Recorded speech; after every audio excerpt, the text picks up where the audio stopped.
Առհասարակ բարեգործությունը լինում է 3 տեսակի բարեգործություններ։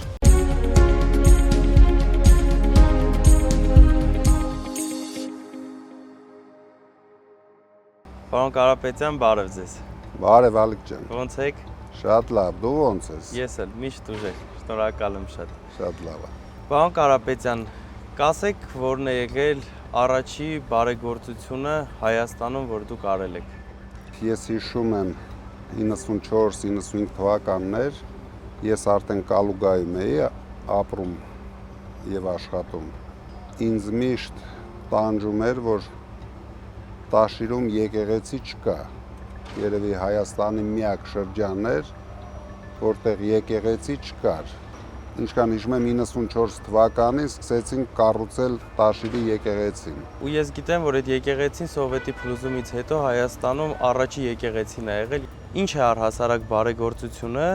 եւ ձեր համար ինչ է բարեգործությունը, պարոն Կարապետյան։ Առհասարակ բարեգործությունը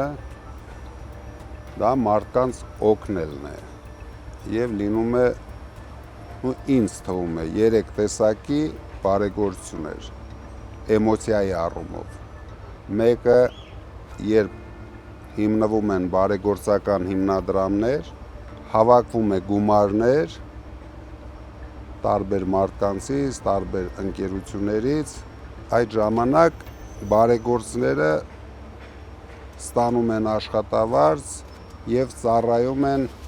այդ նպատակների համար։ Այդպիսին էր նաեւ Հայաստան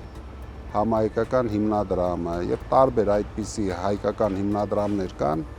ովքեր հավաքում են գումար, բարեգործություններ են անում։ Երկրորդը դա հիմնականում այն երկրներին է վերաբերվում, որտեղ հարկերի ինչ որ մասը, եթե դու բարեգործություն ես անում, ազատվում ես այդ հարկերից։ Երրորդ եւ ամենաէմոցիոնալ բարեգործությունը, երբ դա անում ես քո գրպանի հաշվին։ Դա ամենամեծ ինձ թվում է էմոցիան է բերում։ Կարող եմ ասել նույնիսկ հաճույք է բերում։ Ինձ մոտ իհարկե միշտ երրորդ տիպի բարեգործություն է եղել։ Ես ամբողջ կյանքում միայն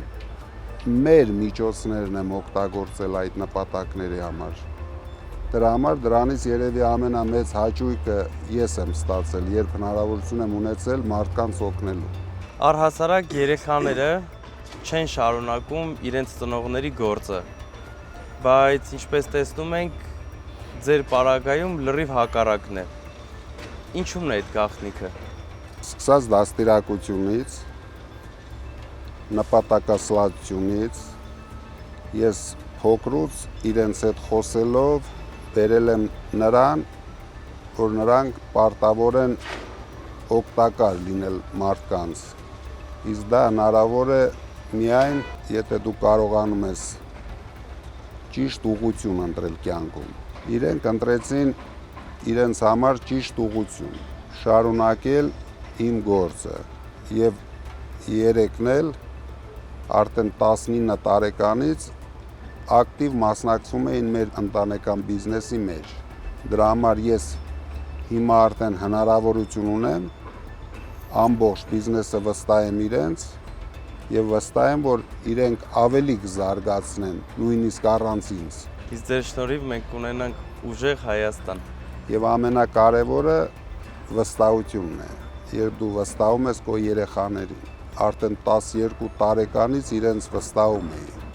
Զգում էի, որ իրենք լավ մարդ են դառնալու։ Պետք է ճիշտ օրինակ ծառայել երիտասարդներին, ոչ միայն քո երեխաներին։ Պետք է այնպես անել, որ շատ երիտասարդներ ուզենան նմանվեն քեզ։ Շնորհակալ եմ շատ, պարոն Կարապետյան, հետաքրքիր զրույցի համար։ Ձեզ լավ օր։ Ես էլ եմ շնորհակալ, Ալիկ ջան։